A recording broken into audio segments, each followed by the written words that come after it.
Los Einsatzgruppen, escuadrones de la muerte del Tercer Reich. Los Einsatzgruppen, unidades móviles de exterminio nazi, representaron uno de los capítulos más oscuros del Holocausto. En menos de 2 años, estas fuerzas ejecutaron a más de 1 millón de personas, principalmente judíos, en masacres a sangre fría realizadas en campos, caminos y bosques de Europa del Este. A diferencia de los campos de exterminio, sus asesinatos se llevaron a cabo a plena luz del día, con una eficiencia brutal y metódica. Sus líderes, lejos de ser simples soldados, eran profesionales con educación avanzada, abogados, economistas y académicos, que transformaron el genocidio en un proceso burocrático. Pero, tras la derrota nazi, la justicia los alcanzó en los juicios de Nuremberg. ¿Cómo enfrentaron su destino los responsables? ¿Fueron sus muertes tan rápidas como las de sus víctimas? Origen y operaciones de los Einsatzgruppen. Creados en 1939 bajo el mando de Heinrich Himmler y Reinhard Heydrich, los Einsatzgruppen fueron concebidos como instrumentos de la solución final nazi, marcando un cambio hacia el exterminio sistemático. Organizados en 4 grupos principales, A, B, C, operaban en regiones específicas, desde los países bálticos hasta Ucrania y el Cáucaso. Cada grupo se dividía en unidades más pequeñas, los Einsatzkommandos y Sonderkommandos, que actuaban con autonomía en territorios ocupados. Lo que diferenciaba a estas unidades era el perfil de sus líderes. Hombres como Otto Lendorf, doctor en Derecho, o Franz Walter Stahlecker, es diplomático, que combinaban fanatismo ideológico con una eficiencia administrativa escalofriante. Antes de la Operación Barbarroja en 1941, Heydrich les ordenó eliminar a judíos, comisarios soviéticos, gitanos y otros grupos considerados indeseables. Sus métodos eran implacables. Identificaban a las víctimas con la colaboración de poblaciones locales, las reunían bajo pretextos falsos y las ejecutaban en fosas comunes, a menudo frente a sus familias. Las matanzas, como la de Babi Yar, 33,771 judíos asesinados en 2 días en septiembre de 1941, reflejaban una escala industrial. Los Einsatzgruppen perfeccionaron técnicas como el empaquetado de sardinas, donde los cuerpos se apilaban en fosas para maximizar el espacio. En 6 meses, el Einsatzgruppe reportó 229,052 asesinatos en los países bálticos, mientras que el Einsatzgruppe registró 91,678 en Ucrania y Crimea. En total, se estima que mataron a 1.3 millones de personas. El impacto psicológico en los perpetradores llevó a Himmler a buscar métodos menos estresantes para ellos, como los camiones de gas, precursores de las cámaras de gas en los campos de exterminio.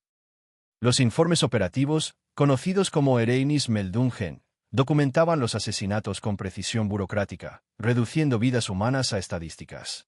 Sobrevivientes relataron el horror de ser forzados a desvestirse y presenciar la muerte de sus seres queridos antes de ser ejecutados. Los Einsatzgruppen colaboraban con unidades militares regulares y auxiliares locales, a menudo antisemitas, que facilitaban la identificación y ejecución de víctimas. Estas acciones de autolimpieza desencadenaban pogromos en Lituania, Letonia y Ucrania.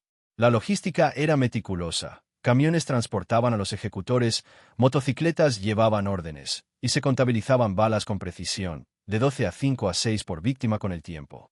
Las unidades incluso celebraban rituales para normalizar el asesinato, incluyendo ceremonias y álbumes fotográficos que documentaban sus crímenes.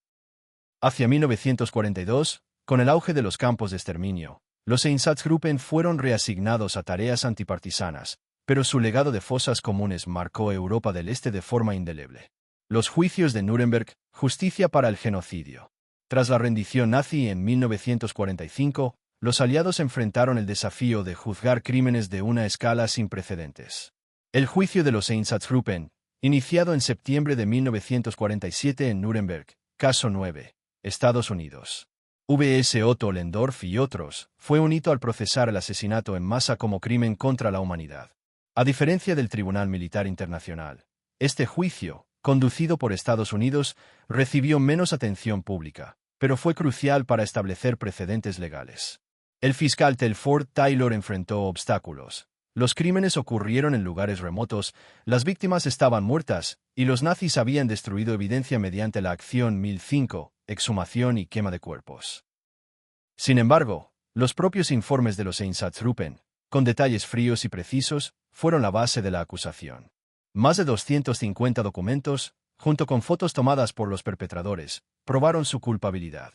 Evidencia forense, como casquillos de bala y análisis de suelo, corroboró los métodos de ejecución.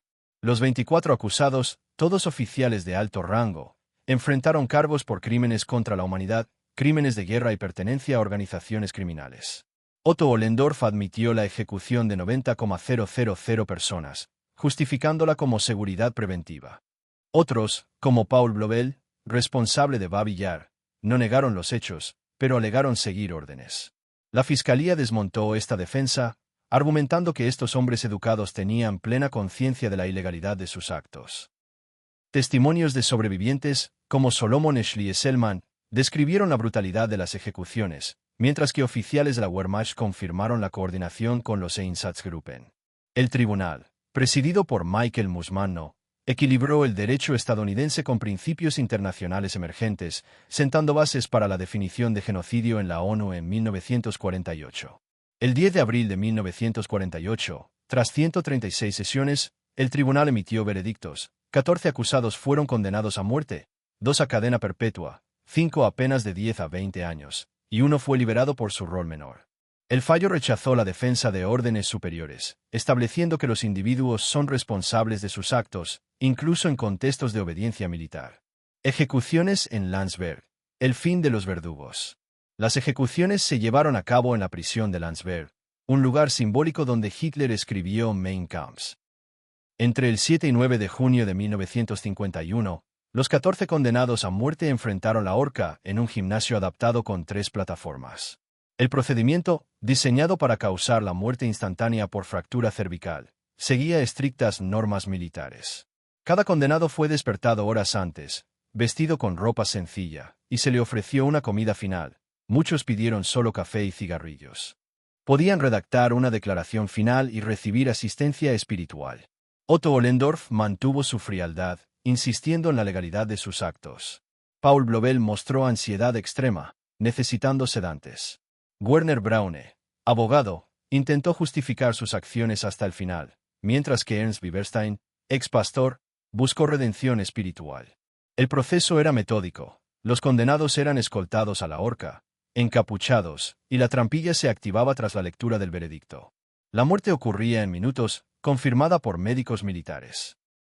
Los cuerpos fueron enterrados en tumbas sin marcar para evitar homenajes neonazis.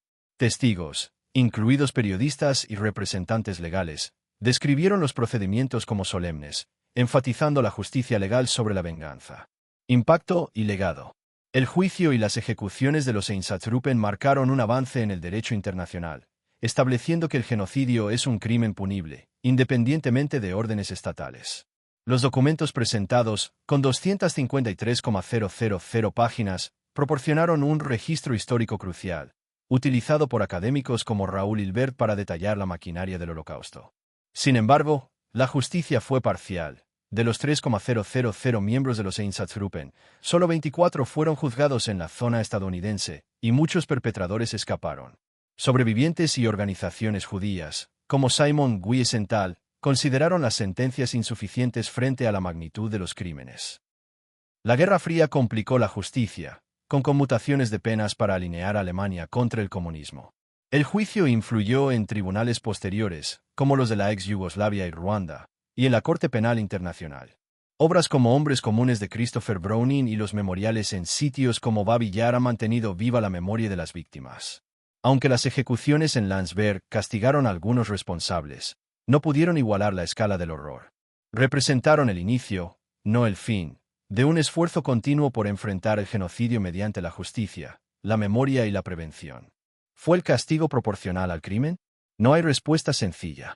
Las ejecuciones simbolizaron la rendición de cuentas, pero no restauraron a las víctimas ni abordaron plenamente la ruptura moral del Holocausto. Como dijo Elie Wiesel, los muertos no pueden ser vengados, solo recordados. El legado de los Einsatzgruppen y su juicio radica en la obligación de recordar y prevenir, asegurando que el genocidio nunca sea olvidado ni justificado.